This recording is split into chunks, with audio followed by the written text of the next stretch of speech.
Hi అండి. హైదరాబాద్లో వర్షం పడి చాలా చల్లగా ఉంది కదా క్లైమేట్ అంతా. వేడి వేడిగా ఏదైనా తినాలనిపించి చికెన్ కర్రీ చపాతీ అడిగారు ఇంట్లో. సో నేను చపాతీలోకి చికెన్ కర్రీ చేసి చూపిస్తాను. చికెన్ కర్రీ నేను చాలా రకాలుగా చేస్తానండి. ఇప్పుడు నేను చూపించబోయే చికెన్ కర్రీ దేంట్లోకైనా బాగుంటుందండి. 1/2 kg చికెన్ లో ఉప్పు, పసుపు, కారం, 2 లేదా 3 టేబుల్ స్పూన్లు పెరుగు వేసుకొని కలిపి 10 నిమిషాలు పక్కన పెట్టి 4 ఉల్లిపాయలని ఈ విధంగా సన్నగా కట్ చేసి పెట్టుకోండి. ఇప్పుడు బాండిల్లో ఆయిల్ వేసుకొని దీంట్లో హోల్ గరం మసాలా వేసి వేగిన తర్వాత ఉల్లిపాయ పచ్చిమిర్చి ముక్కలు వేసుకొని వేయించుకోవాలి. ఇవి ఇలా లైట్ బ్రౌన్ కలర్ వచ్చేంత వరకు వేగిన తర్వాత దీంట్లో కరివేపాకును తుంచుకొని వేసుకోండి. అలాగే అల్లం వెల్లుల్లి పేస్ట్, ఒక 5-6 వెల్లుల్లి రెమ్మల్ని కూడా కచ్చపచ్చగా దంచి వేసుకొని వేయించుకోండి. ఫ్లేవర్ బాగుంటుంది. ఇవన్నీ వేగిన తర్వాత ఇప్పుడు చికెన్ వేసుకొని ఒక 10 నిమిషాలు ఇలా కలుపుతూ ఉడికించాలి. చికెన్ లో నుంచి నీళ్లు ఊరుతాయి కదా, నీళ్లు మొత్తం ఇంకిపోయేంత వరకు వేగనివ్వండి. చికెన్ ఈ విధంగా వేగిన తర్వాత దీంట్లో కారం, ధనియాల పొడి, జీలకర్ర పొడి వేసుకొని బాగా కలుపుకున్న తర్వాత దీంట్లో కొబ్బరి పేస్ట్ వేస్తున్నాను. ఒక చిన్న ముక్క కొబ్బరిని తీసుకొని మిక్సీ జార్ లో వేసుకొని ఇలా మెత్తగా గ్రైండ్ చేసుకొని ఆ పేస్ట్ ని వేసుకోవాలి. ఎండు కొబ్బరి అండి, పచ్చి కొబ్బరి కాదు. ఒకవేళ మీరు కావాలంటే జీడిపప్పు పేస్ట్ అయినా వేసుకోవచ్చు.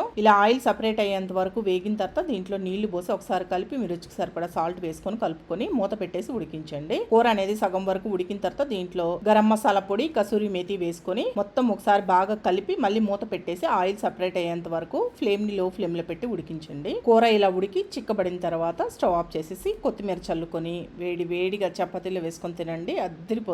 ఇది బగారా రైస్ ఇలాంటి వాటిల్లో కూడా చాలా బాగుంటుంది. ట్రై చేయండి.